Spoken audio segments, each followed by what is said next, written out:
माय म्हटलं जात होतं त्या आज आपल्यात राहिलेल्या नाहीयेत। अनाथांची माय हरपली अशी माहिती समोर येतेय। तर सिंधुताई सपकाळ यांचं निधन झाल्याची माहिती आता आपल्या हाती आलेली आहे। 73व्या वर्षी त्यांनी अखेरचा श्वास घेतल्याची माहिती समोर येतेय। आणि यावर अधिक माहितीसाठी आपल्या प्रतिनिधी अश्विनी जाधव केदारी या फोन लाईनवर आपल्या सोबत आहेत। अश्विनी, काय सांगाल? अनाथांची माय सिंधुताई सपकाळ यांचं निधन झालेलं आहे, काय अपडेट्स मिळत आहेत याविषयी? नक्कीच फराह, अत्यंत दुःखदायक खरं तर आजची ही घटना आहे, ही बातमी आहे। आणि जसं तू म्हणाली की अनाथांची माय म्हणून सिंधुताई सपकाळ यांची ओळख संपूर्ण देशभराला नाही तर परदेशापर्यंत सुद्धा या आईची ओळख होती असं म्हटलं तरी वावगं ठरणार नाही। आणि याच आईचं आज निधन झालेलं आहे। 73 वर्षांच्या सिंधुताई सपकाळ होत्या आणि हृदयविकाराच्या झटक्यानं सिंधुताई सपकाळ यांचं पुण्यातल्या गॅलेक्सी हॉस्पिटलमध्ये निधन झालंय। बरोबर 8:10 त्यांचं निधन झालेलं आहे। साधारण एक महिनाभरापूर्वी, महिना ते दीड महिन्यापासून सिंधुताई सपकाळ यांच्यावर पुण्यातल्या या गॅलेक्सी हॉस्पिटलमध्ये उपचार सुरू होते आणि हर्नियाचं सुद्धा एक ऑपरेशन त्यांचं झालं होतं असं सुद्धा डॉक्टरांकडनं आपल्याला कळतंय। आणि आता कुलकर्णी आपल्या सोबत आहेत, त्यांच्याकडे जाऊयात। प्राची, काय सांगाल? तर अनाथांची माय, अनेक अनाथ मुलांना त्यांनी जवळ केलं होतं, त्यांना आधार दिलेला होता आणि आज हा आधार हरपलेला आहे कारण सिंधुताई सपकाळ यांचं निधन झालेलं आहे। 73व्या वर्षी त्यांनी अखेरचा श्वास घेतल्याची माहिती समोर येतेय। तर अनाथांचे जीर्ण जगता जगता सिंधुताई यांनी अनाथांना जवळ केलं आणि त्या अनाथांची माय झाल्या। आपल्यासारख्या निराधार अनाथांना गोळा करत माईंनी भीक मागून त्यांची पोटं भरली। परभणी, नांदेड, मनमाड या रेल्वे स्थानकांवर माई दिवसभर लोकांकडून अन्न गोळा करायच्या आणि या अनाथांचं पोट भरायच्या। मात्र आज त्यांचं निधन झाल्याची माहिती समोर येतेय। सामाजिक कार्यकर्त्या सिंधुताई सपकाळ यांचं निधन झालेलं आहे।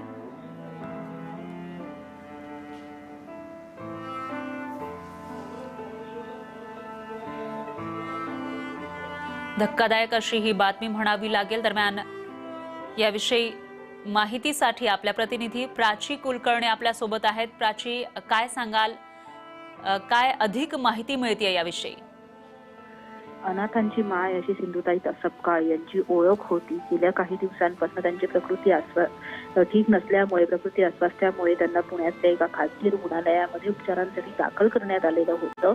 मात्र या उपचारांना दुर्दैवाने त्यांनी साथ दिली नाही असंच म्हणावं लागेल। आणि ज्या अनेक लोकांसाठी माय बनलेल्या सिंधुताई सपकाळ होत्या, त्या अनेकांना पोरकं करून आज निघून गेल्यात असंच म्हणावं लागेल। अत्यंत खडतर प्रवास सिंधुताई सपकाळ यांचा कायमच राहिलेला आहे। त्यांचा जर जीवनपट आपण पाहिला तर पूर्ण आयुष्य त्यांनी कष्ट वेचले आणि ज्या उपेक्षित समाजातले जे उपेक्षित मुलं आहेत, लहान मुलं आहेत, त्यांच्यासाठी आपलं आयुष्य जगणं हे ध्येय ठेवून त्या काम करत गेल्या। सुरुवातीला अक्षरशः मुलांसाठी, अनाथांचा सांभाळ करायसाठी लोकांकडनं निधी गोळा केला आणि अशा पद्धतीने त्यांनी संपूर्ण त्यांचा अनाथ आश्रम जो होता तो उभा केला। पुढच्या काळामध्ये त्यांना थोडासा पाठिंबा मिळायला लागल्यानंतर अनेक मुलांचा आधारवड त्या बनलेल्या होत्या आणि आतापर्यंत त्यांचं कार्य म्हणजे अखेरच्या टप्प्यापर्यंत प्रत्येक ठिकाणी जाणं, त्यांचा या मुलांचा नेमका प्रश्न काय आहे तो अत्यंत पोटतिडकीने समजावून सांगणं, म्हणजे त्यांचं जे भाषण असायचं प्रत्येक कार्यक्रमामधलं, त्यांचं अनुभव कथन जे असायचं, जे मुद्दे ते मांडायच्या, त्या सगळ्या मधनं नेमक्या काय कष्टातनं या मुलांना जावं लागतं आहे असं सगळी जाणीव आणि त्यांच्या स्वतःच्या प्रवासामध्ये त्यांनी काय टप्पे आहेत ह्या सगळ्याची जाणीव व्हायची। आणि निश्चितच प्राची, आज हळहळ व्यक्त केली जाते। दरम्यान साम टीव्हीचे कार्यकारी संपादक प्रसन्न जोशी यांच्याकडे जाऊयात, तेही आपल्यासोबत फोन लाईनवर आहेत। प्रसन्न सर, अनेक अनाथ मुलांचा आधारवड आज हरपलाय। आज फार दुःखद बातमी आहे। एकतर आपण आजूबाजूला बघतोय की या कोविडच्या काळानंतर जरा 2022 पासून काही अपेक्षा होत्या आणि तेवढ्यातच ओमिक्रॉन सारखं संकट आलं आणि अशा सगळ्या वातावरणामध्ये आपण सगळे उभे राहत असताना आपल्यापैकीच कोणीतरी वडीलधारा जावं अशी आज भावना मला खात्री आहे महाराष्ट्रातल्या प्रत्येक घरात असेल। आपण सिंधुताई सपकाळांना हजार अनाथ मुलांची माता म्हणून म्हणतो, पण फक्त त्या अनाथ मुलांच्याच का, एक असे जसं पु ल देशपांडे म्हणायचे की आजकाल ज्यांच्या पावाला झुकून नमस्कार करावा असे पाय नाहीयेत, असे पाय जे काही महाराष्ट्रात आता थोडे उरले असतील त्याच्यापैकी सिंधुताई एक होत्या. आणि आज ते पाय आपल्यातून निघून गेले आहेत, अशा आजी अशा माता आपल्यातून निघून गेलेल्या आहेत. इथे मला एक खास करून सांगावं असं वाटतं, या कोविडच्या काळामध्ये त्या ज्या आश्रम चालवत होत्या तिथे अन्नाची ददात होती आणि परिस्थिती कठीण होती. मात्र जेव्हा सिंधुताईंची ही परिस्थिती सगळ्यांसमोर आली तेव्हा महाराष्ट्राने भरभरून त्यांना मदत, आर्थिक मदत, वस्तुरूपाने मदत त्यांना पाठवली. अशा प्रकारचं नातं त्यांचं आणि महाराष्ट्राचं होतं, महाराष्ट्रातल्या जनतेचं होतं. त्यांनी उभी केलेली 1,500 मुलं आणि अनेक अनाथ मुलांच्या त्या आई झाल्या, अशा सुनांच्या त्या सासू झाल्या, आई झाल्या, आजी झाल्या. आणि आज आपल्या सोबत सिंधुताई नाहीये. अचानकच ही धक्कादायक बातमी आपल्यापर्यंत आलेली आहे. प्रश्न आता केवळ सिंधुताईंच्या स्मृती आपल्यापर्यंत आहेतच, पण आज सिंधुताईंनी हे जे काम उभं करून ठेवलेलं आहे ते काम अधिक सक्षम पुढे घेऊन जाणं, त्यासाठी महाराष्ट्रानं त्या कामाच्या मागे उभं राहणं, हीच सिंधुताईंना महाराष्ट्रानं, महाराष्ट्रीय वासियांनी खऱ्या अर्थानं दिलेली आदरांजली ठरेल असं मला वाटतं. प्रसन्न सर, सिंधुताई यांनी तुम्ही जसं सांगितलं की फक्त अनाथासाठीच काम केलेलं नाहीये, तर आपल्या कामकाजाचा ठसा त्यांनी जनमानसामध्ये उमटवल्याचं सुद्धा पाहायला मिळतंय. एकंदरीतच त्यांना पुरस्कार सुद्धा बरेचसे मिळालेले होते. त्यांना पद्मश्री पुरस्काराने त्यांचा सत्कार सन्मान करण्यात आला होता. त्या व्यतिरिक्त राज्य शासनाचे आणि महाराष्ट्रातल्या सुद्धा अनेक मोठ्या संस्थांचे सुद्धा त्यांना पुरस्कार मिळाले होते. अर्थात जसं आपण म्हणतो की कधी कधी काही पुरस्कारांद्वारे माणसाचा सन्मान होतो आणि कधी कधी माणसंच एवढी मोठी असतात की त्याच्यामुळे पुरस्कार सन्मानित होतात. सिंधुताई अशा काही मोजक्या व्यक्तिमत्वांपैकी होत्या की ज्यांच्यामुळे असे पुरस्कार मोठे झाले, त्या पुरस्कारांना महत्व आलं. आणि सिंधुताईंचं काम मुळात पुरस्कारांच्या पुढे जाणार होतं. पुरस्कार ही केवळ त्यांना दिलेली दाद होती. पुरस्कारांसाठी त्या कधी थांबल्या नाहीत, कधी त्यांनी अर्ज केले नाहीत, मदतीसाठी कधी पदर पसरला नाही. जी काही मदत त्यांनी मागितली त्यांनी मदत मागायच्या आधीच महाराष्ट्र दोन्ही हातांनी ते द्यायला तयार होता. आणि माझ्या मते आता सिंधुताईंचं काम, त्यांचं वक्तृत्व खास करून अतिशय साध्या ग्रामीण रसाळ भाषेमध्ये त्या कुणाशी संवाद साधायचा. म्हणजे अगदी एखादा मोठा टोलेजंग कार्यक्रम असेल किंवा एखाद्या साधीसुधी सभा असेल, छोटा कार्यक्रम असेल, त्या सगळ्यांच्या होऊन जायच्या.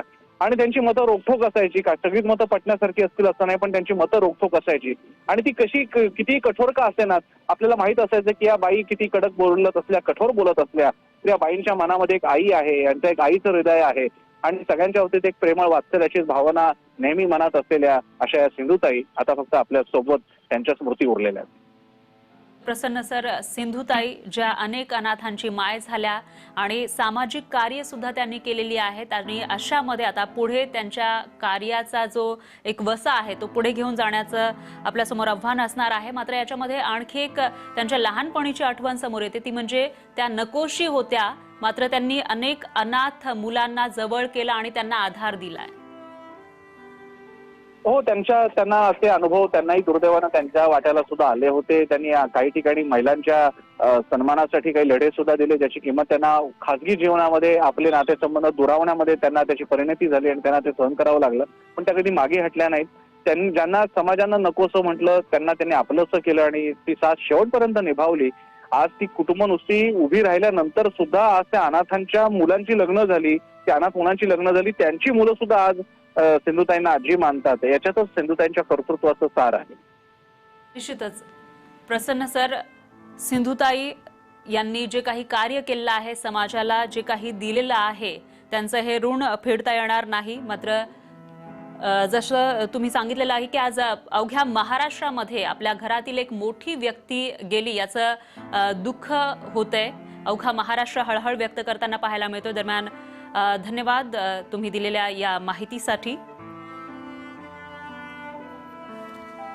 तर रिअल हिरो पुरस्कार त्यांना मिळाला होता. भारत सरकारचा 2018चा पुरस्कार सुद्धा त्यांना मिळाला होता. अनेक पुरस्कार त्यांना मिळाले होते. 14 नोव्हेंबर म्हणजेच बाल दिनाच्या दिवशी त्यांचा जन्म झाला होता.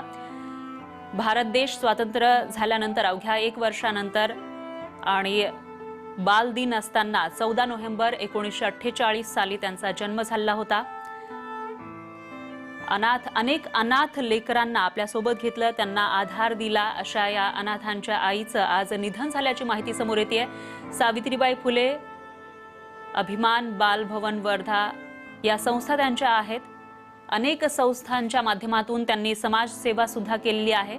गोपिका गायरक्षण केंद्र ही सुद्धा संस्था त्यांची आहे. तर 750 राष्ट्रीय आणि आंतरराष्ट्रीय पुरस्कार सिंधुताई सपकाळ यांना मिळाले आहेत. महाराष्ट्र शासनाचा 2010चा अहिल्याबाई होळकर पुरस्कार त्यांना मिळाला आहे. तर रिअल हिरो पुरस्कार 2012 हा सुद्धा त्यांना मिळाला आहे आणि नारी शक्ती पुरस्कार 2018चा त्यांना मिळाला आहे. तर अनेक पुरस्कार विजेत्या, त्याचबरोबर अनाथ लेकरांना आपलंसं करणारी ही माय आज हरपलेली आहे. त्यामुळे आज महाराष्ट्रातील प्रत्येक घरातून दुःख व्यक्त केलं जात आहे. ओमायक्रॉनचं संकट आहे. मागील 2 वर्षांपासून कोरोनाचं संकट सुद्धा देशावर आहे आणि अशातच आज ही दुःखद बातमी आपल्या समोर आलेली आहे.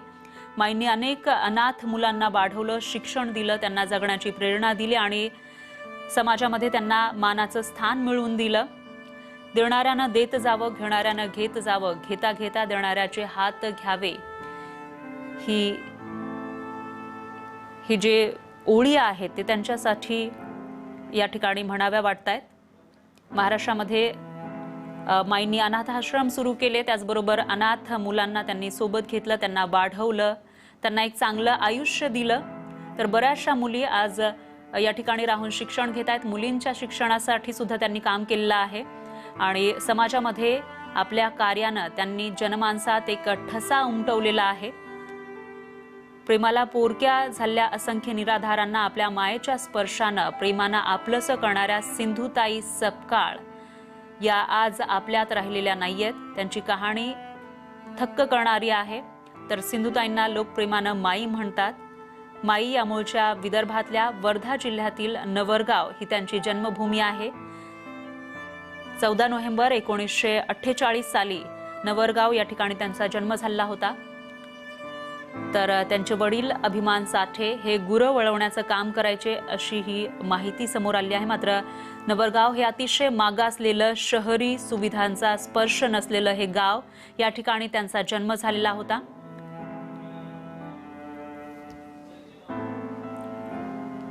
दरम्यान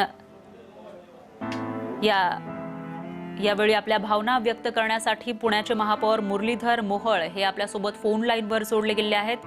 मोहोळजी, अतिशय दुःखद अशी ही बातमी म्हणावी लागेल. कोरोनाचं संकट आहे आणि त्यातच माई आज आपल्यामध्ये नाही आहेत. काय भावना आहेत? हो, नक्कीच खूपच ही दुःखद बातमी आज आता आपल्यापर्यंत पोहोचली.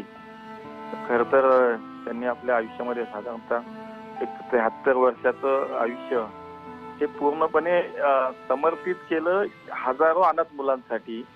आज त्याच माई आपल्यातनं आज गेलेल्या आहेत. त्या माई आज या देशामध्ये अनेक नागरी पुरस्काराने त्यांना सन्मानित केलं गेलं. पद्मश्री पुरस्कार सुद्धा त्यांना त्यांच्या कामाबद्दल मिळाला होता.